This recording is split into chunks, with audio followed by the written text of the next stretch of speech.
Good day mga kamaster, purihan ng Diyos sa kanyang kadakilaan, papurihan natin siya ng buong kabanalan. For this video mga kamaster ay magwi-welding tayo. Gagawa tayo ng bracket ng ating tricycle para sa side mirror nya. At ang ating gamit na welding machine mga kamaster ay itong ating Kusama Japan na 180 amperes pero mamaw sa performance. So magsisimula na tayo sa ating pag-welding mga kamaster. At ganyan lang po kalaki yung 180 amperes natin na Kusama Japan mga kamaster, no?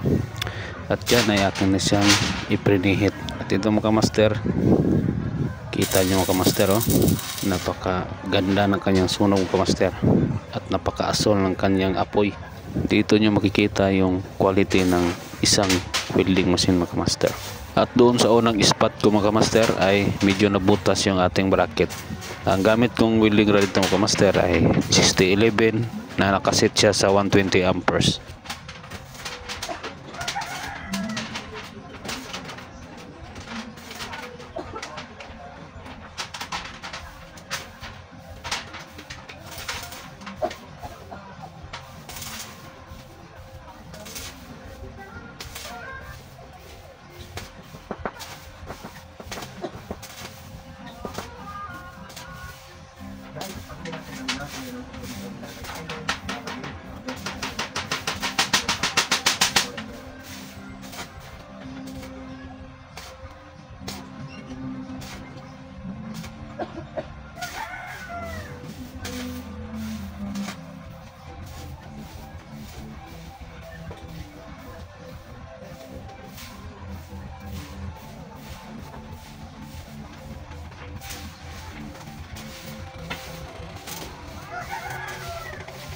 At dito mga kamaster ay tinapalan ko yung nabutas kanina sa una kong spot. Sa mga kamaster, akin na siyang tinira.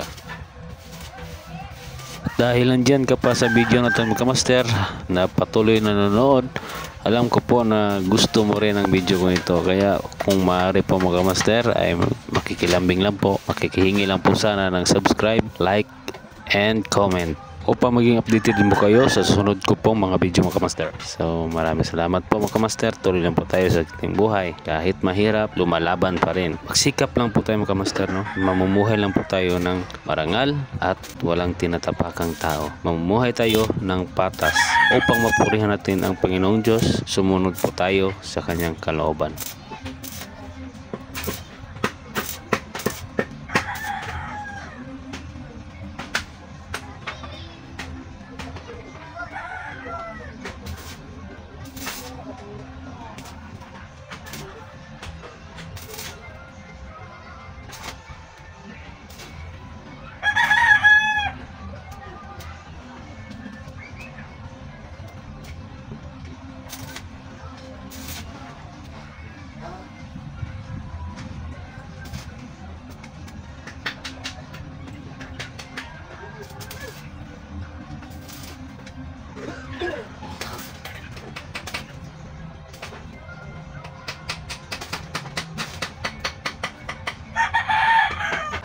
At dito mga kamaster, pagkatapos siyang i-welding at pinunasan natin yung mga dinaanan ng ating welding, no? Yung mga sunog-sunog na may itim na sunog para maging malinis yung ating trabaho.